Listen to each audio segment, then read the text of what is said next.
Welcome, listener, to Indie Spotlight, where we invite you to face your own mortality, or lack thereof. I will be your GM, Sizer. So let us begin. Your band of weary pilgrims moves into the Smallburg's Directory, a holy place long abandoned. Your singer hums a few cautious bars, hoping to trigger the comforting glow of quintessence.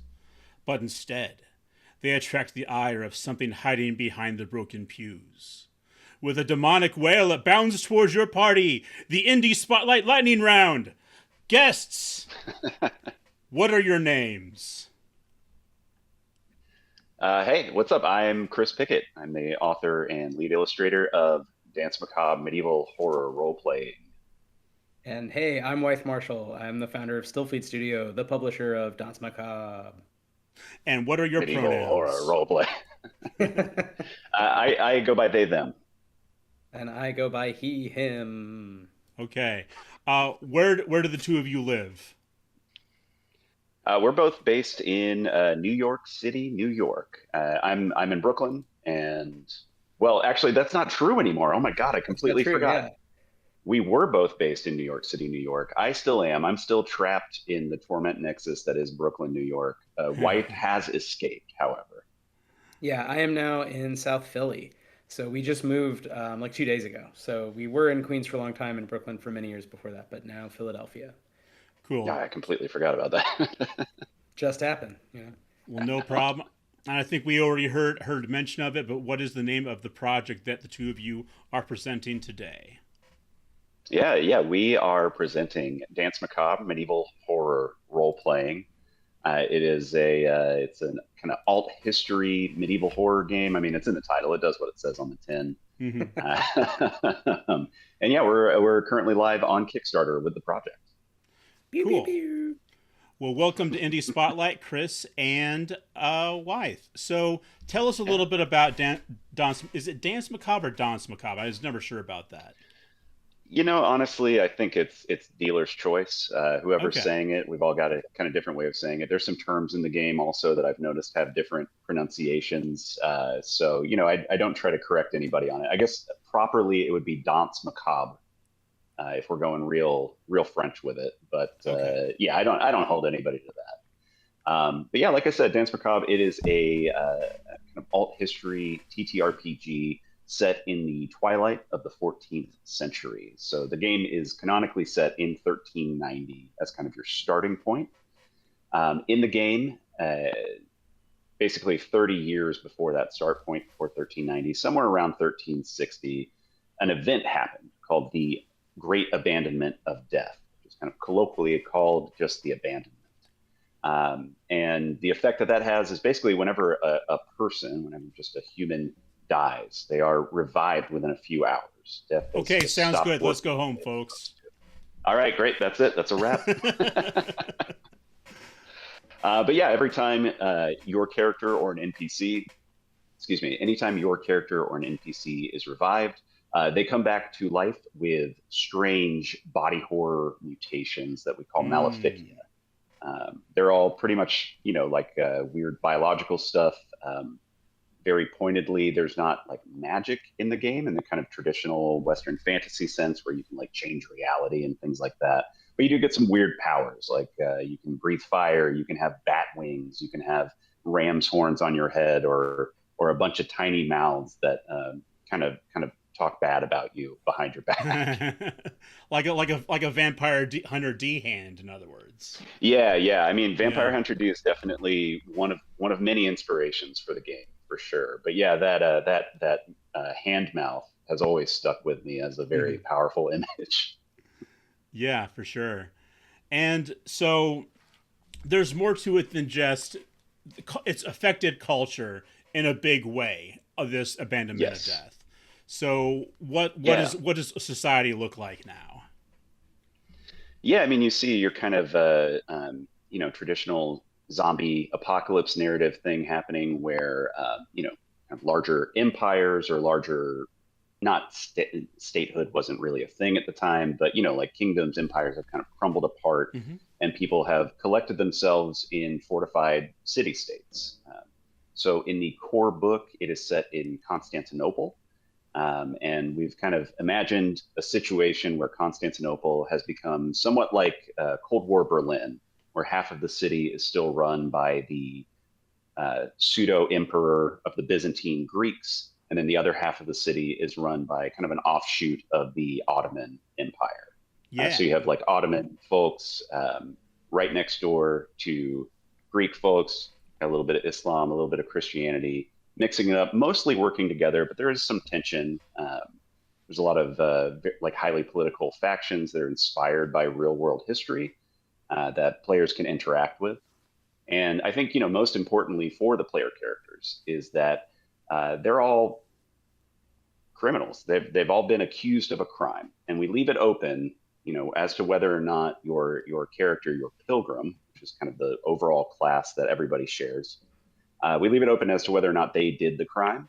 You can decide for yourself, but either way, you have been convicted.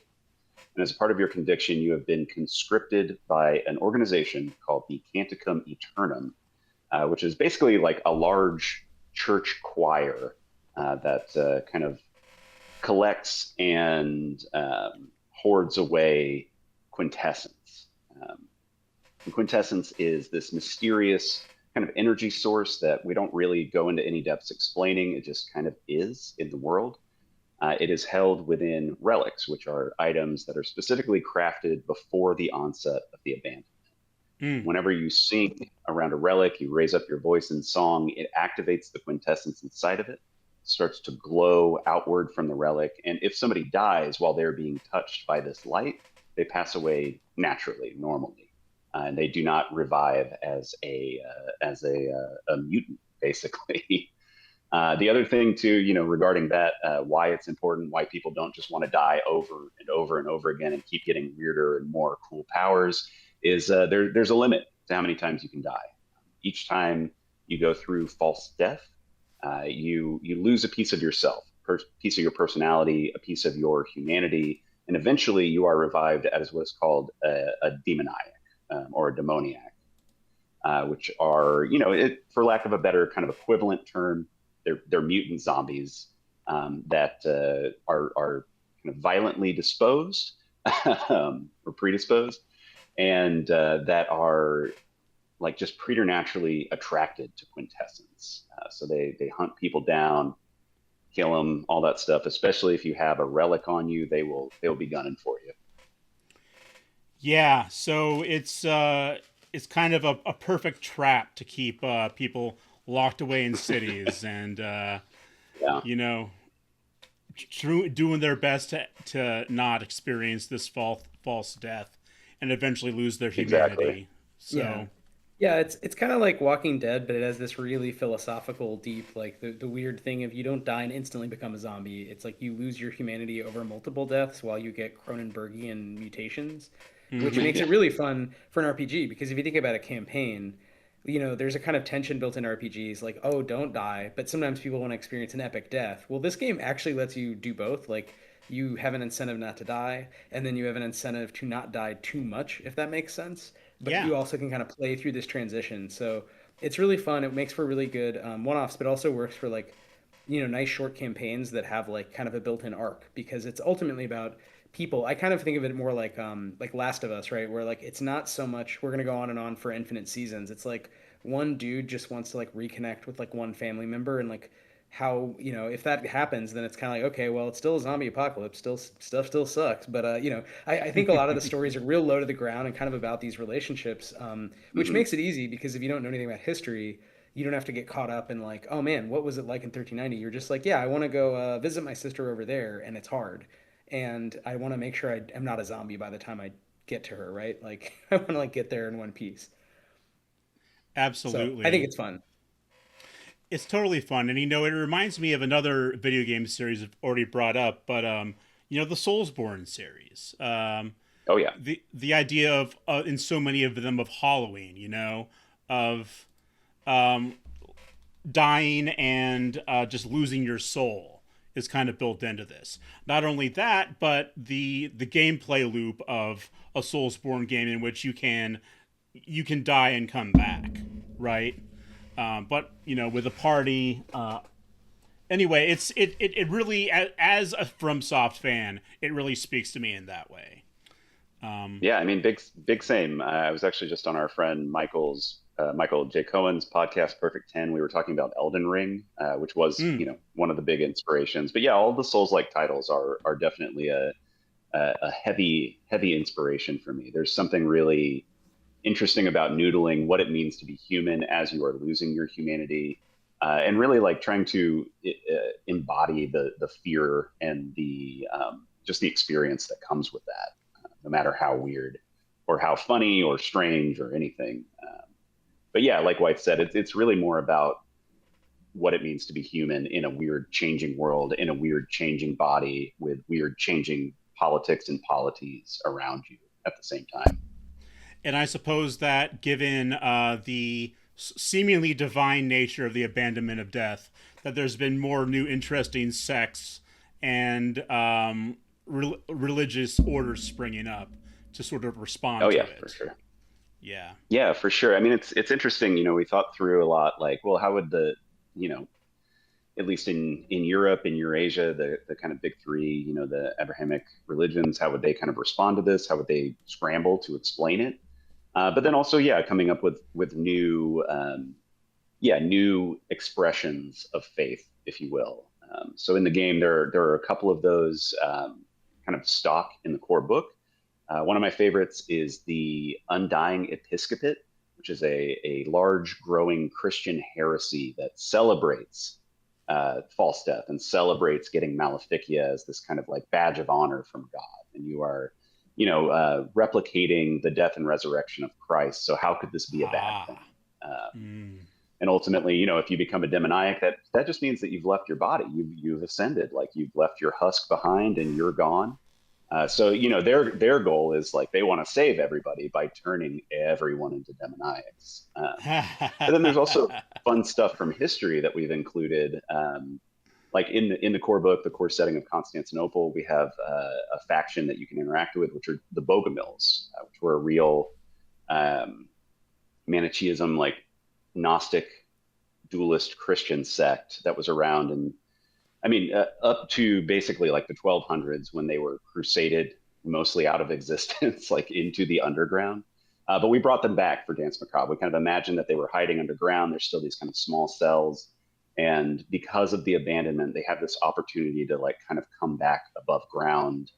And the abandonment also kind of, validates what they think is going on in the world. Like they believe that the physical world was created by a demiurgic kind of evil Yep. god, Sataniel, and that the world of the spirit was created by the true God, the good God.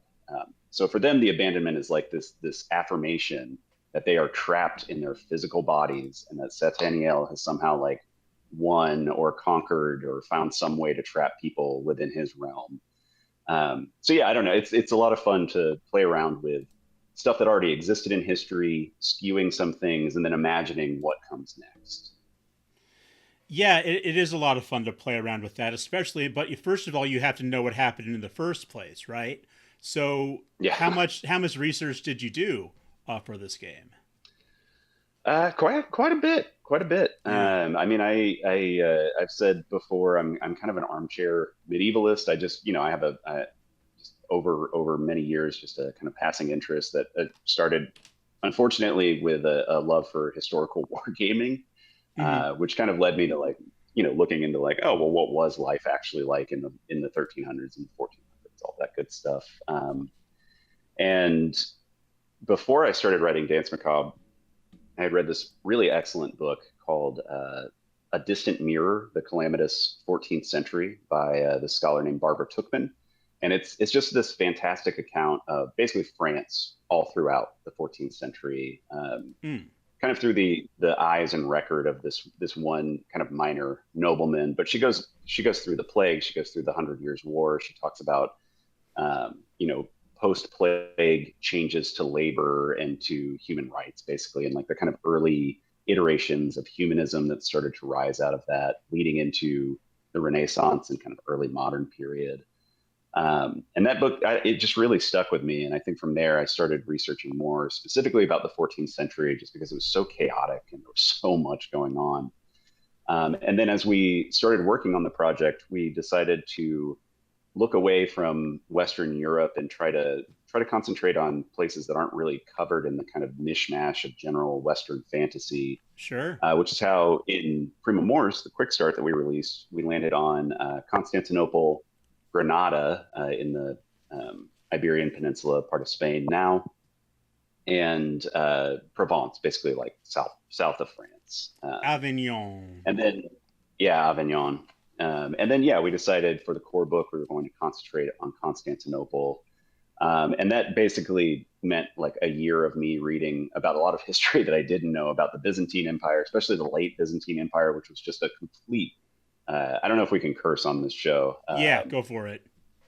Sweet. It was a total shit show. Like the 14th century for the Byzantines was a complete disaster. They had 3 internal civil wars, racked by plague. It was crazy. But yeah, reading about that dying rump state of an empire, as well as the early rise of the Ottoman Empire. So yeah, that was like a year of solid research alongside writing and illustrating for the book. And you know, I'd say the research continues to this day, because as you kind of get more into it, more stuff crops up, and it's interesting to balance like what is fun and useful for players and GMs versus just the massive information that's out there. But yeah, it's been a challenge, but it's been an interesting one that I've personally really enjoyed. Yeah, it sounds like it would be a lot of fun, especially, you know, with an interesting a country that was kind of always been at a crossroads, like, you know, the Hmm. if you the Turkey or the Ottomans, you know, whatever they were referred to as at that time. Um, but yeah, I would definitely be interested to learn what, you know, a post-apocalyptic Constantinople looks like, and see how it's played. In fact, in the quick start, there's an adventure based through there, where you can Yes. take on a, let's say, a what do I want to how do I want to say it, morally fraught quest. Yeah. Yeah. We can talk Yeah, I about haven't thought more. about that one in a while. Yeah. Yeah, morally fraught's kind of the name of the game. I mean, that's kind of like all the quests Yeah. we tend to write. In some ways, because it's about the power structure. You know that this is nobles in the church conscripting peasants to go out and do adventures. You know, do quests to keep society going. And the world has changed a lot. And one of the things we realized that Chris had this great idea of like singing, and the choir would activate the quintessence. That's how they know if relics have quintessence. So it's like the church not only is important because it's the center of life in this time, it's also like they have all the relics and they have all the singers. So they sort of become the new government, and it's kind of like the church choir is like the new like intelligence agency, kind of running groups of Yeah. pilgrims, like sort of questers. So it feels really weird and different, I think, than other games, but also very quick. Like we usually do these intros in like 1 minute. You know, we're like, here's a quest, right? And then you're going out and you realize like, yeah, I'm a peasant who's convicted of a crime I may or may not have committed. We leave that open to the player. And you have to do this quest to get right with Constantinople, or in Yep. the book I'm writing, Paris. But it allows for a lot of grimy, like, wait, I think the thing they want me to do I shouldn't do. Or you're just like, I don't know, I'll just go steal these relics and like run away and live in the wild with the zombies, you know, which is again, to me, I love zombie fiction so much. And I think that that is one of the best questions around an apocalypse, which is this kind of, you know, I think a lot of people have had that urge, the kind of libertarian, like, what if the government just disappeared and we all had to live, you know, prepper style, like on our own? Even if you really hate that idea, you must have had the thought or thought through, like, what would I do? Where would I go? And I think in this Yeah. sense, it's really freeing, fun escapism that feels very modern and really timely, frankly, about, you know, the changing world and my place in it, and not being able to trust, you know, the rich, basically. Even though it's a game set in 1390, you know, with zombie apocalypse. So I think that's really built in, that the morally fraught thing kind of continues from our earlier games. And I think, you know, Chris has run a few adventures, and I've been working out a few quests set underneath Paris, and they're all. I think you can play them a few different ways, and you can certainly have really bad guy factions like the Undying Episcopate, or the new Templars, like the Knights Templar are back, baby, and they're just as evil as they were before. Um, so I think that's fun, but you can also have these kind of more complicated ones, right? Where you're like, I kind of see why they want to do this thing, but I don't agree with it, or like something unexpected happens and I don't want to go through with it. So I love that about games in general, and the backdrop of the apocalypse just kind of has it does the tension for you. Like the player's going to be goofy, and have a good time regardless of the genre and the setting. So they're going to Yeah. be goofy regardless. So you might as well have like the backdrop be super epic and dark, and then it creates Yeah. this really fun like dissonance. So I just, we've been running streaming games, and I feel like I feel like people get it. They don't get too hung up on like, oh, I don't know anything about constant and open. It's like, yeah, who cares? It's Yeah. like Chris has done a great job of researching and writing, short sort of intros, but Mhm. the quests are about people at the end of the day, not Yeah. history per se. Yeah, and that's great. So folks, if you're interested in this game and you're considering backing it, you don't need to be a medievalist to get into it. If you got to Yeah. be a Very, human, very you probably need to purposefully. start there. So if you're already a demoniac, then you might be out of luck. But for the rest of us, we're good to go. So oh my goodness. So okay, something that I was curious about, and I don't know if you. It seems like from what I read that and I probably you would need to look at the GM notes of the main book to find out for sure. But are the secrets of the world and of the abandonment of death revealed, or is that kind of up to the players and GM and so forth? It's totally left up to the players and the GM. It's Okay. always been inconsequential to me why it's happening, and I think that mystery is, I mean, just interesting Yeah. to think on, but also like reflects a lot of the worldview at the time. Like if you think about medieval Catholicism, they talk about like the mysteries of God all the time, and it's like, well, there's just things that we cannot explain, and we're going to do our best, and we're going to try to come up with solutions to things. But at the end of the day, what is happening is unknowable. So yeah, no, the abandonment is never explained. There's never like a moment where Cthulhu rips open the cosmos and spits on your face or whatever, or like Yeah. like there's no revelation to be had. Which yeah, I think is important, just because again, it's I kind of rail against pure simulationism, the term that I've been using, that I picked up from our friends at the Maniculum podcast, is focusing more on verisimilitude. How did it feel? Not Mm. necessarily having everything kind of be exactly pointed out. But also, yeah, oh man, I completely had a brain fart. Um, Yeah. Just yeah, I think it's interesting to have it. Oh, go ahead. I was just gonna say the setting mysteries. Yeah, I think it's interesting to have that mystery and have it reflect how people would have felt and thought at the time. And then also, yeah, I mean, if a GM wants to come up with an explanation, or if the players stumble across something through play that they think is interesting, like you can always add that in, right? Like that's a part of the Yeah. beauty of these games, is that it is a collaborative Mhm. process, from writing it to printing it to people playing it. And I think that's the same. That would be the same if you think about it logically, like parallel fashion with D&D or Shadow Dark or any game where you could have a one-off where it's like chase this goblin through the dungeon and try to get the magic flute and avoid the ooze guys or whatever. Or you could have like we're gonna save the kingdom and have an epic. We go to 15th level at least, and we fight Dracula and we stave off Cthulhu from visiting, whatever, and like all those things happen, and that's a campaign, and that's something fun that some people still do occasionally. But I feel like a lot of the time you're looking for a one-off or maybe short arcs, and so this game similarly, I think you could explore those mysteries Chris is talking about and kind of let GMs decide. But a lot of the time it's like, how would it even come up? Like the quest is like Yeah, transport this rich person across the wasteland between these two cities. You get attacked by zombies. You're trying to live.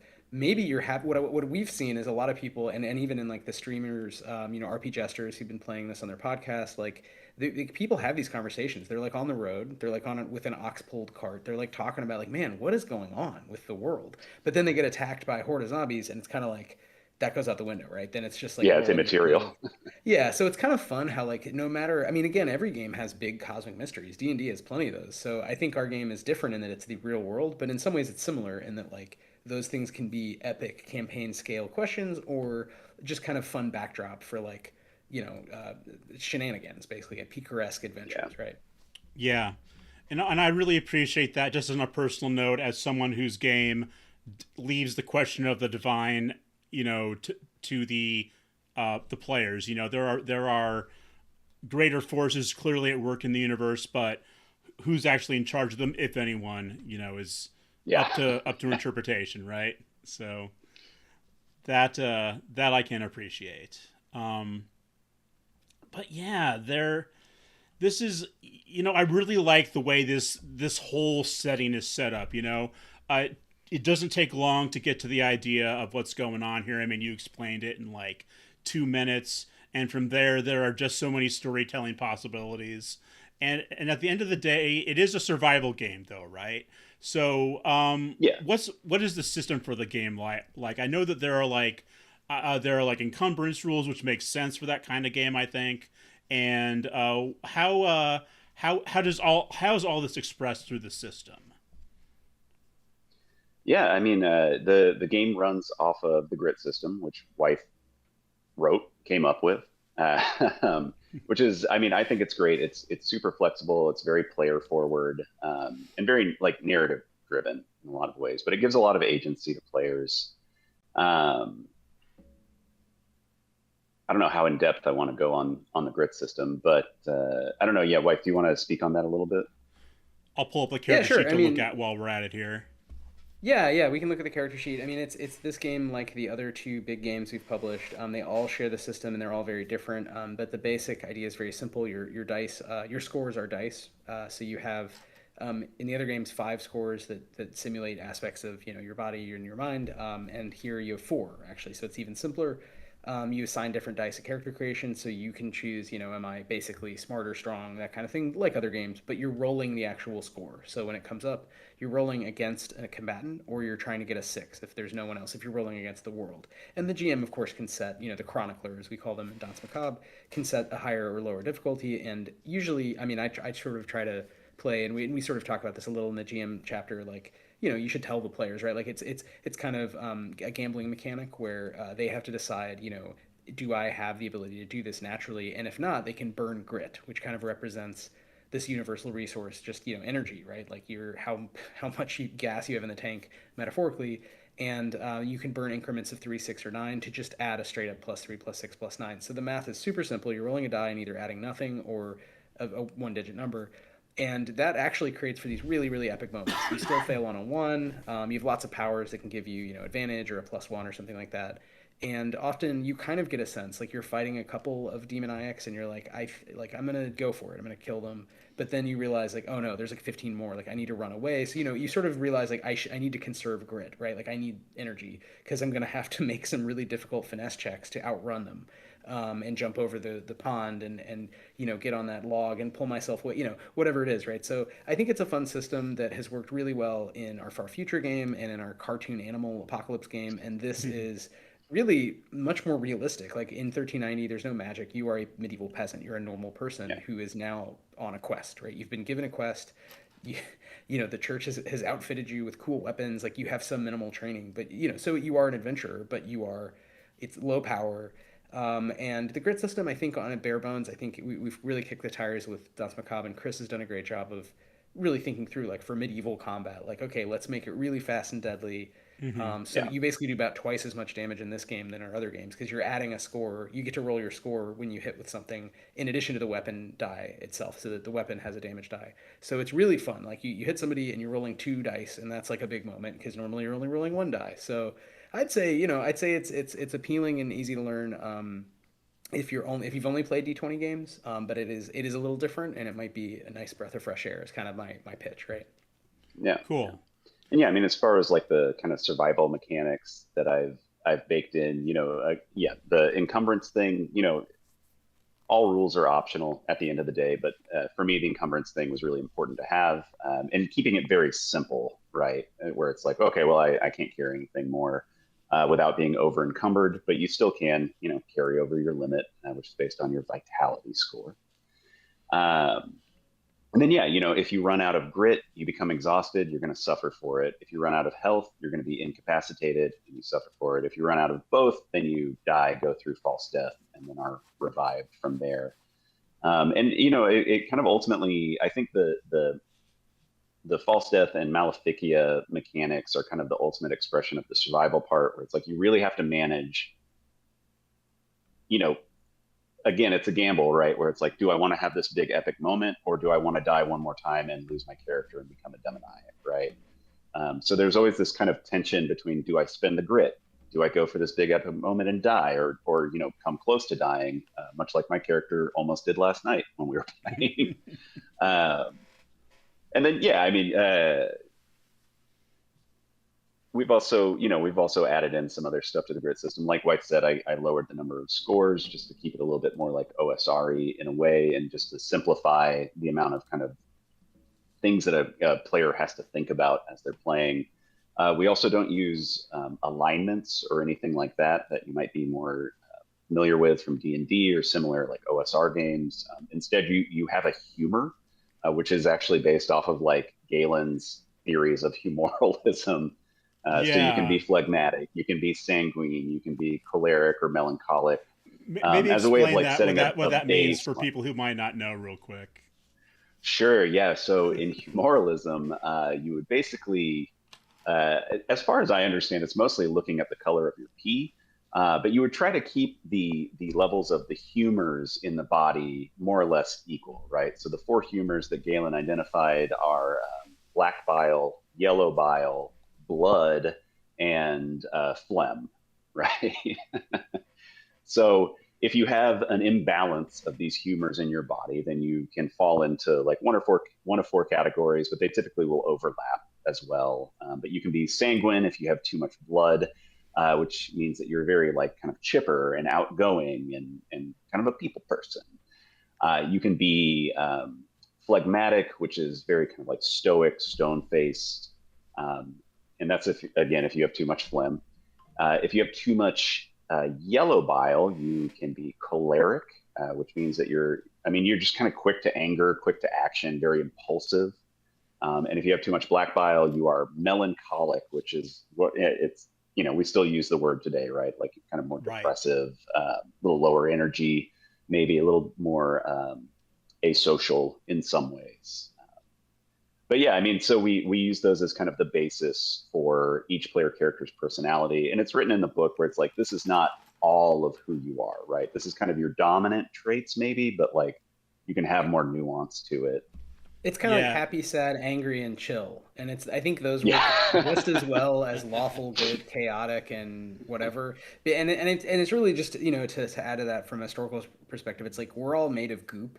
And medievals were also trying to look at our goop and scry through it and understand like how the goop turns into other goop. And there's very similar traditions in East Asia that just have different names. Like in Japan, gojo, and there's I don't know the word in Chinese, but it's there's 5 elements and they interlock differently. But it's kind of this question of like you have different things in your body, and we know that food goes somewhere, and so they were on the right track. It just doesn't make any sense by today's standards, but I would say it makes just as much sense, honestly, when you look at the psychological data as saying someone is type A or type B, or know what I mean? Like those kinds of just like pop psych, like you need a way to describe someone. Like you're going to brunch and like your friend of a friend is coming. You're like, oh, who's this person I've never met? Oh, you'll like them. They're really X, Y, and Z, right? So back in medieval times, we're just pulling on this long tradition of like, oh, they're kind of phlegmatic, but actually you'll like, and I think it's fun because players don't know. I mean, it's a weird system by today's standards, but it really is. It's like thousands of years people use these terms. And so it's interesting that Chris was able to pull that and bring it in as a light mechanic. It just gives you basically one extra power. Like if you're really sanguine, you can go really fast and act first in combat because you're just like, I'm gonna fucking do whatever I want. And I think that's a fun thing for players to embrace and be like, okay, I think I know how to play this. So again, good job of kind of bringing the mechanics to the medieval world, right? Bringing in some of those cues that can let your players know where they fit in the world.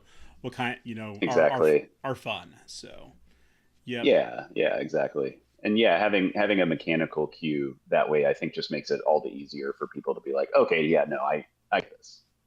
Cool. So, all right, Danse Macabre right now is on BackerKit. We're on Kickstarter right now. On Kickstarter, pardon me. We're on Kickstarter. If you are interested in this, definitely check it out, folks. The link will be in the description for you to get right there and back this great project. But I wanted to ask, Chris, in particular, are there any previous projects out there that you want to talk about that you've worked on that you can maybe point people towards? This is the first thing that I'm publishing. Actually, I Oh, mean, cool. I've been messing around with writing TTRPGs for like 4 or 5 years at this point. But no, Dance Macabre is the first thing that I felt, sure enough about to put out into Yeah. the world, and especially with Wythe and the rest of our team at Stillfleet Studios support. Um, yeah, it's made it a lot easier to take that leap, knowing that there's other folks that think it's cool and want to see it in the world as much as I do. Yeah.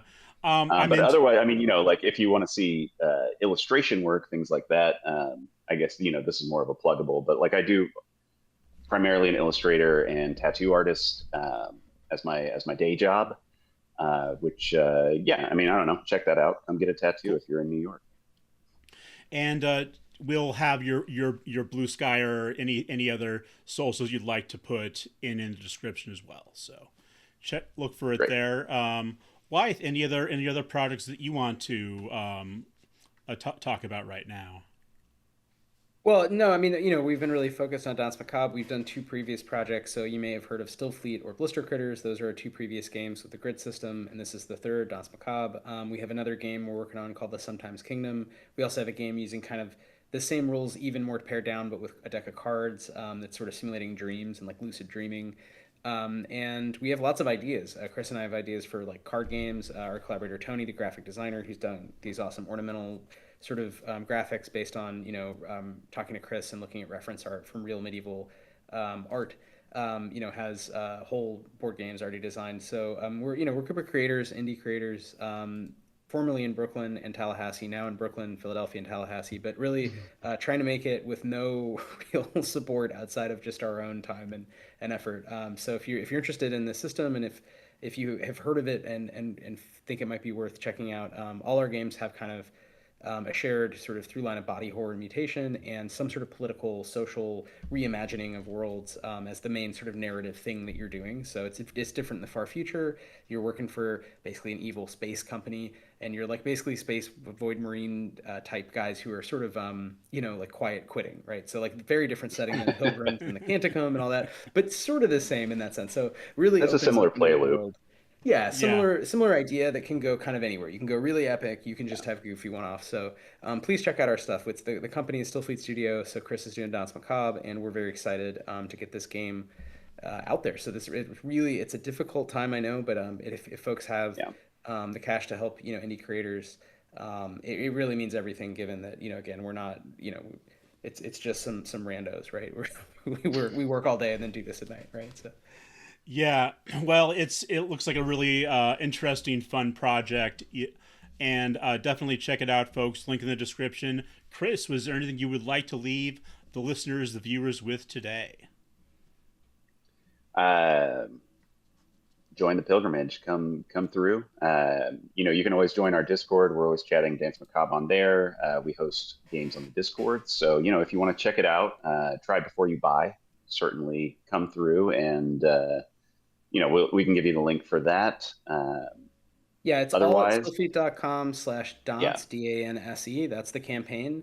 And sorry I just want to say, Chris, before we forget, we're doing streaming games, a lot of streaming games. So thanks so much, Sizer, for yes, doing the interview. But you can also watch AP. We have a couple already out on the YouTube. So if you go to YouTube and look up Stillfleet, we have a bunch of AP. And we have a big live show in New York City. So if you're around on the 26th, Ooh, you can go to stillfleet.com/dance live, DANSE live, and check out the show with three cast members from Fun City. And that's going to be really epic. It's at an old, awesome church, and so it's cool. just going to be a fun one-off, a full game, and you're not going to want to miss that. So, Just in time for Halloween, too, folks. exactly. All right. Well, thank you, Chris. Thank you, Wyatt, for being here today. The game is Danse Macabre. All the things that we talked about today are going to be in the show notes. Check it out, folks, right now on Kickstarter. This has been Indie Spotlight. Thank you for tuning in, and we'll catch you on the next one. Bye. Bye. Thanks for having us. My pleasure.